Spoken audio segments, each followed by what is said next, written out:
In die nuus vanaand, mens en dier geraak deur die vernietigende brand by Mossel Bay. President Ramaphosa se aanstelling van die nuwe direkteur van openbare vervolging sonder dat hy 'n kandidaat vir die ampt was, laat die wenkbroue lig. En 2025 se matriek sal oor enkele dae weet hoe hulle in die eindeksamen gevaar het.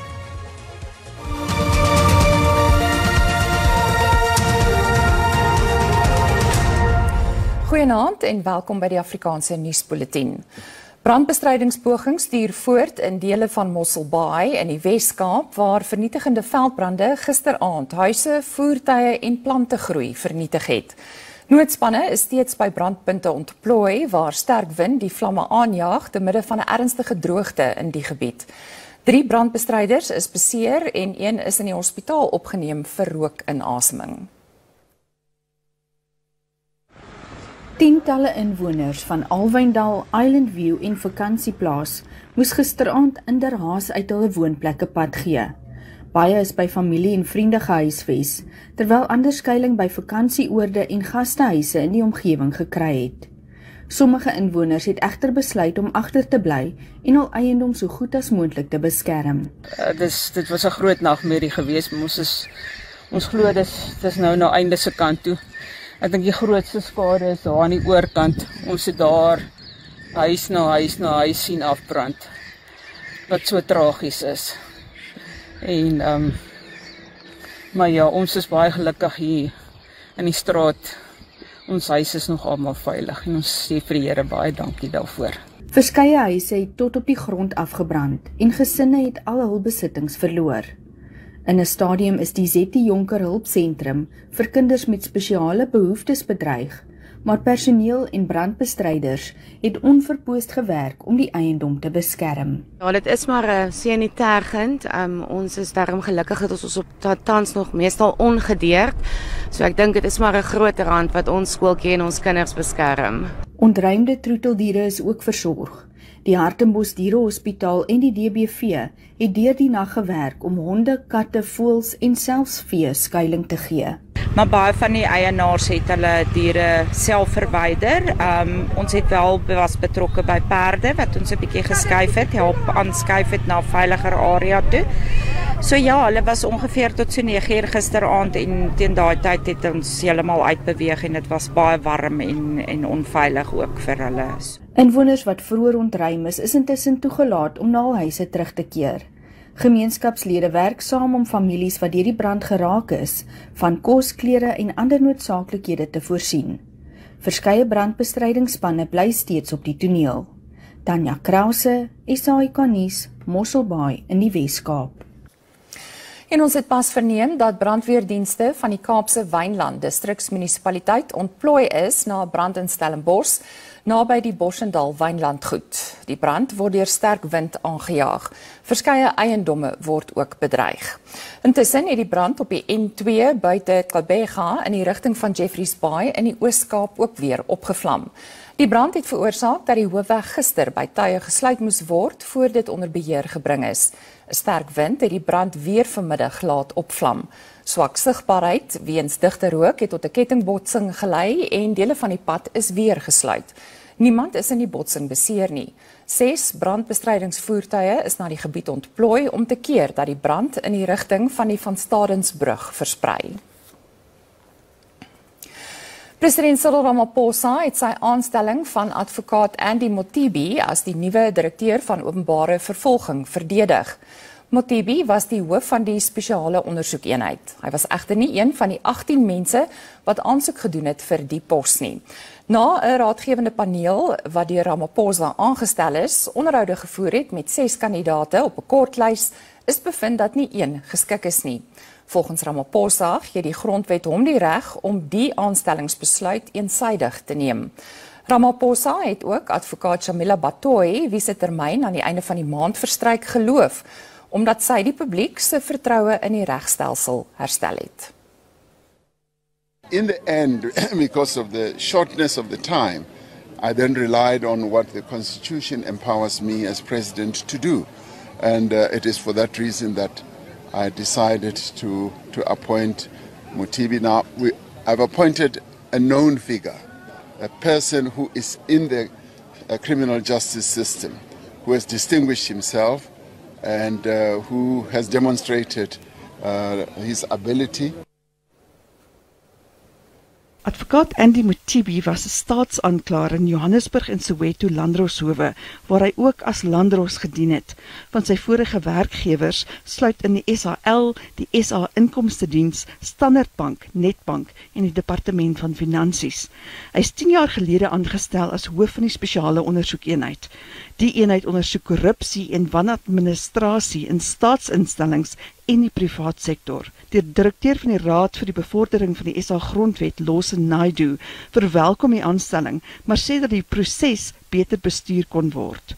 Whilst his appointment is to be welcomed for very good reasons, I think the concern lies around the fact that the President might have been better served in asking that panel to interview Advocate Mothibi to determine his suitability for office, and very importantly to ensure that there's public confidence in his appointment. 'n Strafregkenner van die Universiteit van KwaZulu-Natal reken dat Mothibi hare op sy tande gaan moet hê.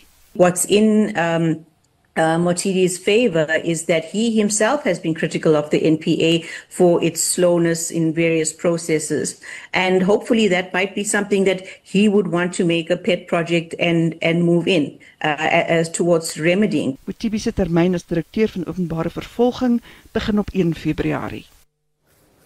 Die parlementêre ad hoc komitee wat beweringe van kriminele infiltrasie, korrupsie en politieke inmenging in die strafregstelsel ondersoek, het sterk standpunt ingeneem oor getuies wat voor die komitee verskyn.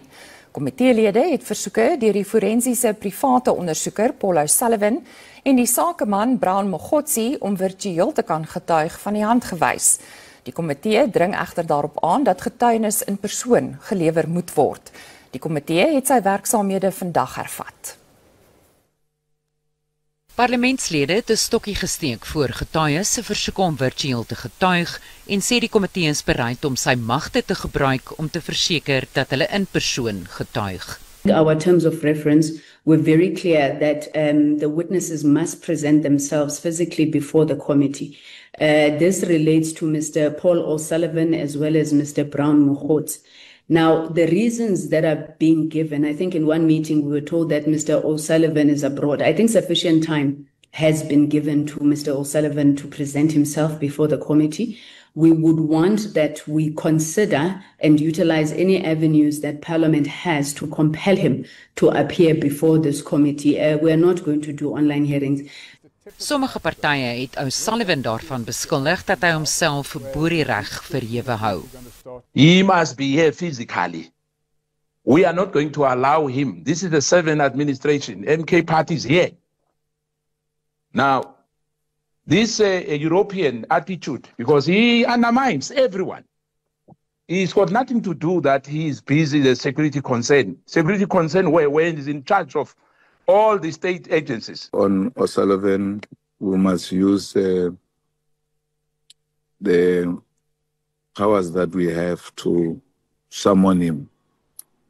We must be a different kind of a committee that deals with the powerful in a manner that shows them no one is above the law.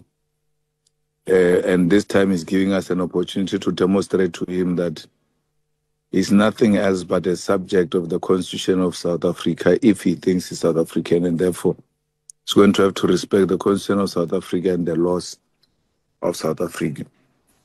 The same goes to Mogotsi. When it comes to Mr. Paul O'Sullivan, that man has been running amok. He must come and appear in person. There's absolutely no way we are going to listen to his statement or information virtually.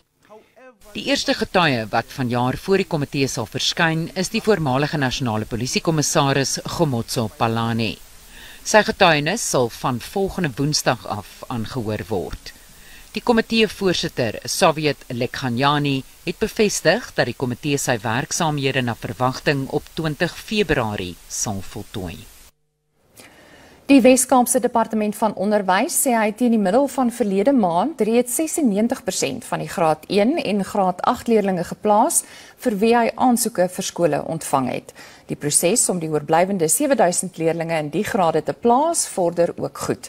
Die skooljaar begin volgende Woensdag.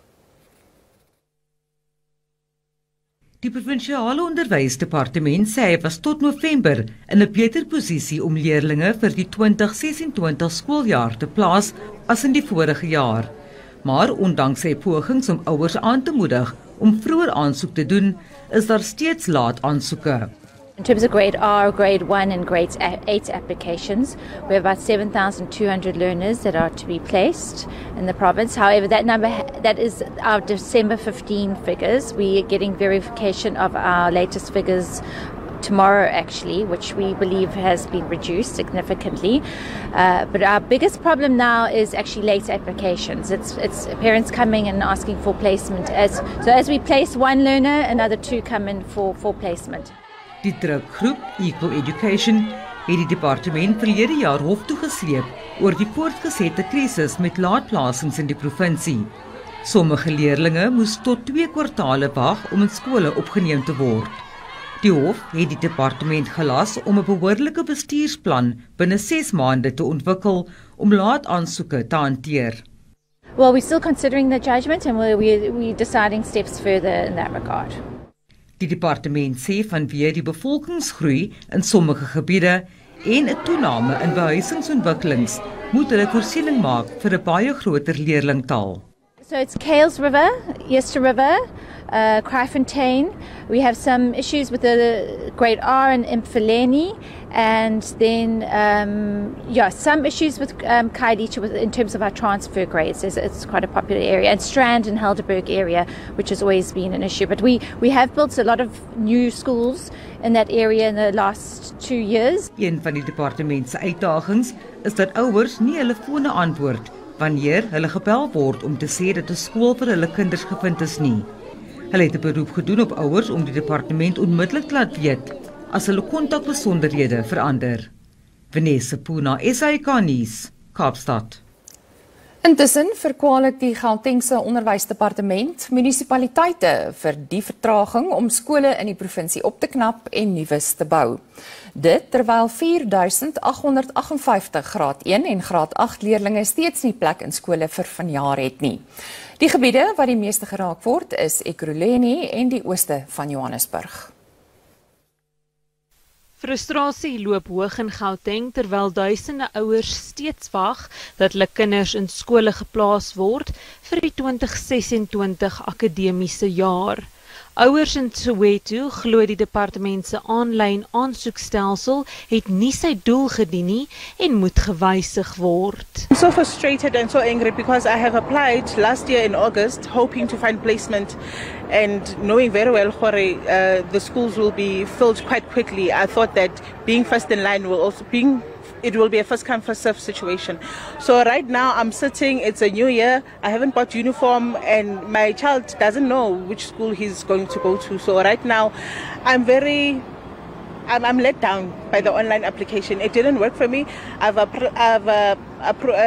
uploaded all the documents that they've wanted and still I'm waiting. I don't know what more to do. Die Gautengse Onderwysdepartement erken dat hy nie genoeg plek in bestaande skole het nie en sê mobiele klaskamers en satellietskole sal gebruik word om die druk te verlig. In the 7 new schools that we're establishing, obviously there will be mobiles in those schools, but they will meet the norms and standards as per the prescriptions of legislation. Die departement het 'n beroep op ouers gedoen om geduldig te wees terwyl hy plek soek vir kinders wat nog nie geplaas is nie. Verlede jaar se matriek sal maandag uitvind hoe hulle in die eindeksamen gevaar het. Die uitslae sal die volgende dag in geakkrediteerde publikasies gepubliseer word. The Department of Basic Education can today confirm the 2025 National Senior Certificate Examination results will be made available to accredited newspapers for publication on the 13th of January 2026. Now, this is in keeping with the format of recent years where only the examination number and the results of the candidate are printed with no names, surnames, or ID numbers. Now, in line with the department's commitment to the rule of law, the department is of the view that it is legally obliged to publish the results in a format that does not compromise the identity of any candidate. Die jongste oor die situasie in Venezuela en Europese leiers staan saam oor die FSA en Groenland. Dit alles en meer net hierna.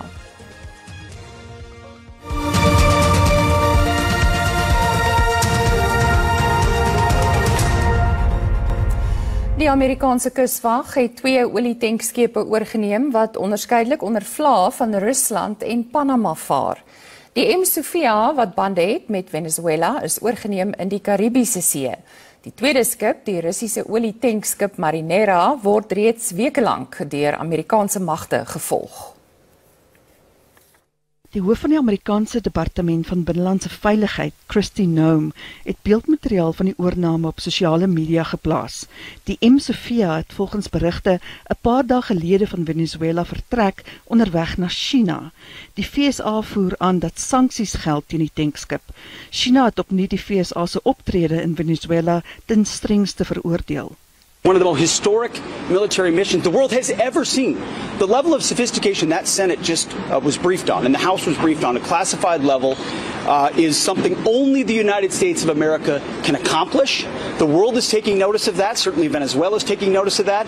And it continues because 2 oil tankers, 2 overnight, were seized by the United States of America, stateless or sanctioned, because the oil blockade, the quarantine of oil out of unsanctioned or stateless, sanctioned or stateless vessels, continues. That leverage will continue. Intussen het die FSA bevestig dat hy ook 'n Russiese olietankskip in die Noord-Atlantiese Oseaan oorgeneem het. Die FSA het die skip reeds weke lank gevolg en sê dat dit deel is van 'n sogenaamde skadu-vloot wat Amerikaanse sanksies probeer omseil. Rusland sê die Marinera was in internasionale waters en voldoen aan internasionale maritieme wetgewing. Die waarnemende president van Venezuela, Delcy Rodriguez, het 'n weeklange routydperk afgekondig vir meer as 20 mense wat dood is in die Amerikaanse gevangeneming van president Nicolas Maduro.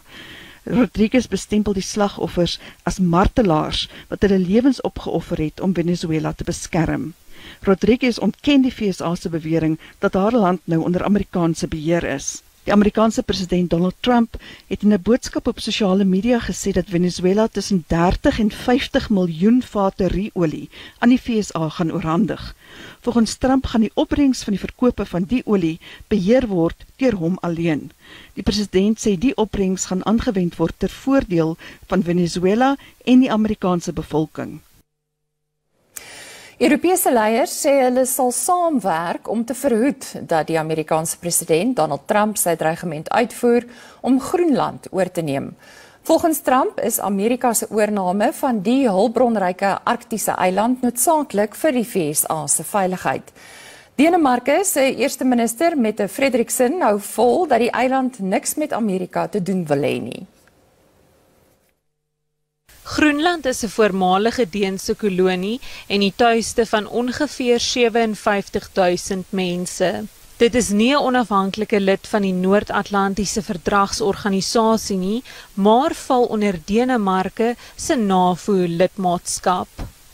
We need Greenland from a national security situation. It's so strategic. Right now Greenland is covered with Russian and Chinese ships all over the place. We need Greenland from the standpoint of national security, and Denmark is not going to be able to do it. Die Europese Kommissie en die Britse regering stem nie saam nie. We have made our position very clear, and I will reiterate it once more. The EU will continue to uphold the principles of national sovereignty, territorial integrity, and the inviolability of borders and the UN Charter. These are universal principles and will not stop defending them. The future of Greenland is for Greenland and the Kingdom of Denmark, and for Greenland and the future of Denmark only. And Denmark is a very close ally of the UK, both in Europe and in NATO, and it's very important that we're clear about the principles applicable to it. Greenland and the Kingdom of Denmark must determine the future of Greenland and nobody else. Die Deense regering sê hy is bekommerd oor Trump se dreigemente. Ek glo die Amerikaanse president moet ernstig opgeneem word wanneer hy sê hy wil Groenland oorneem. Maar ek wil dit ook duidelik maak, as die FSA besluit om 'n ander NAVO-land aan te val, dan stop alles, insluitend ons NAVO-alliansie en die veiligheid wat dit sedert die einde van die Tweede Wêreldoorlog bied.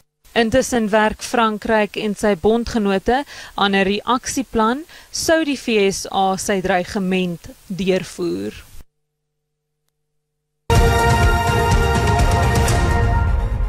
Nou vir 'n kykie na die jongste markaanwysers.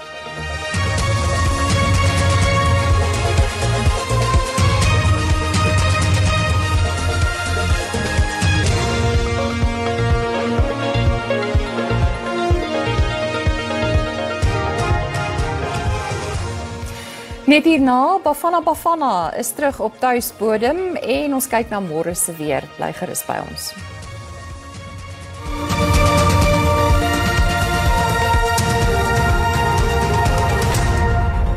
Dis dan al van die Afrikaanse span. Ons is môre aand weer terug. 'n Lekker aand verder. Totsiens.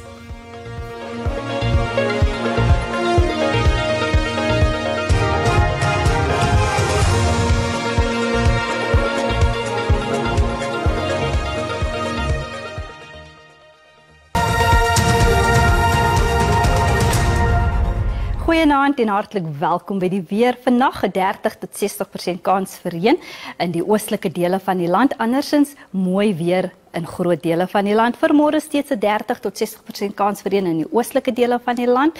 En dan sien ons ook dit is bewolkte toestande wat dan verwag word in dele van die Weskaap. Vir vandag is daar 'n geel vlak 2 waarskuwing uitgereik vir ewige donderbuie wat verwag word in dele van Limpopo, Mpumalanga en dan ook in KwaZulu-Natal. Dan is daar ook 'n waarskuwing uitgereik vir sterk wind langs die suidkus. Vanmôre steeds 'n geel vlak 2 waarskuwing vir ewige donderbuie wat dan verwag word in Limpopo, Mpumalanga en KwaZulu-Natal.